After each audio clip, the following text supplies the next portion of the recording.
अस्सलाम वालेकुम रहमतुल्लाहि व बरकातुहू। मोहतरम सामीन किराम, उम्मीद है आप सब खैर आफियत से होंगे। एक साहब ने कमेंट करके मालूम किया है, जिनका कमेंट ये है, अस्सलाम वालेकुम रहमतुल्लाहि व बरकातुहू। आहान नाम के मीनिंग क्या है? क्या आहान नेम रख सकते हैं या नहीं? वालेकुम अस्सलाम रहमतुल्लाहि व बरकातुहू। जी देखिए, आहान इसका तलफ़ुज़ पहले समझे कि आहान किस तरीके से लिखा जाता है। एक तो होता है आहान बड़े हा के साथ, जैसे कि आप स्क्रीन पर देख रहे हैं।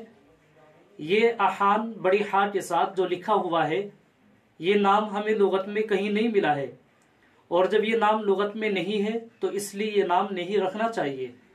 और एक नाम आता है दूसरा आहान छोटी हा के साथ, जैसा कि आप स्क्रीन पर देख रहे हैं। ये आहान नाम इससे माना आते हैं जलील करना, तौहीन करना, और ये नाम सही नहीं है, इससे माना भी सही नहीं है। इसलिए हम ये नाम न रखें, बल्कि ऐसे नाम रखें जिनके माना अच्छे हों, इसलिए कि माना क्या इंसान के ऊपर असर पड़ता है। बेहतर है साहबी के नाम पर आप नाम रखें, वो मुनासिब रहेगा।